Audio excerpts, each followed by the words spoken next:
আমাদের 2 দিন পরে ফাইনাল প্রফ এক্সাম, যে ওই জায়গায় স্পট ডেট। আমার মনে হয় পুরান ঢাকায় একটা বিল্ডিংও অস্ত থাকতো না। আমাদের ব্যাচমেট যে 52তম ব্যাচের রাফিউল ইসলাম, সে যখন সকালের দিকে ভূমিকম্প যখন হয় তখন কষাটুলি বাজারের দিকে ছিল ওর আম্মুর সাথে আর কি।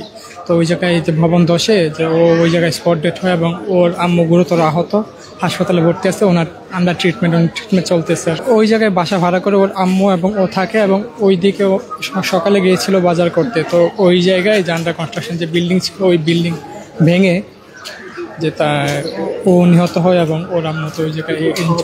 আমাদের 2 দিন পরে final proof exam, first proof final exam. তো ফার্স্ট প্রফ ফাইনাল এক্সামের মধ্যে ও প্রিপারেশান নিচ্ছিল, আমরা প্রিপারেশান নিচ্ছিলাম, এবং আমরা আশাবাদী ছিলাম ও খুব ভালো করতো। এক্সাম ছাত্র হিসাবে খুবই ভালো ছিল। তো এই 2 দিন আগে এরকম একটা শখ আমরা নিতে পারতেছি না, অ্যাটলিস্ট মানে সারা বাংলাদেশের মানুষ কেউ নিতে পারবে না, এমন একটা মেধাবী মুখকে আমরা হারিয়ে। অবশ্যই চাই, আমরা যে জায়গায় থাকতেছি আমাদের লাইফে গ্যারান্টি কি। আজকে রাফি মরেছে, রাফি জায়গায় তো আমরাও থাকতে পারতাম, আমাদের উপর তো পড়তে পারতো, তখন আপনার ভিডিও করতে না আমাদের। তো এই বিষয়টা সরকারের চোখেও তো পড়ে, কিন্তু সরকার দেখতেছে না। কেন দেখতেছে না? আগেও দেখে না, এখনও দেখে না, এবং ভবিষ্যতে দেখবে কি না তা বলতে পারি না। কিন্তু এই বিল্ডিংগুলো আজকে যদি 10 সেকেন্ড যদি এক্সটেন্ড করতো ভূমিকম্পটা, তাহলে আমার মনে হয় পুরান ঢাকায় একটা বিল্ডিংও অস্ত থাকতো না।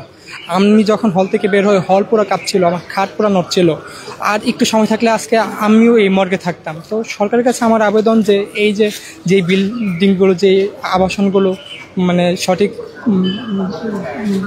মেনটেন করে গড়ে ওঠে না, সেইগুলো যাতে সরকার যাতে ব্যবস্থা নেয়, এগুলো কিছু একটা করার। আমাদের জীবনের তো একটা দাম আছে।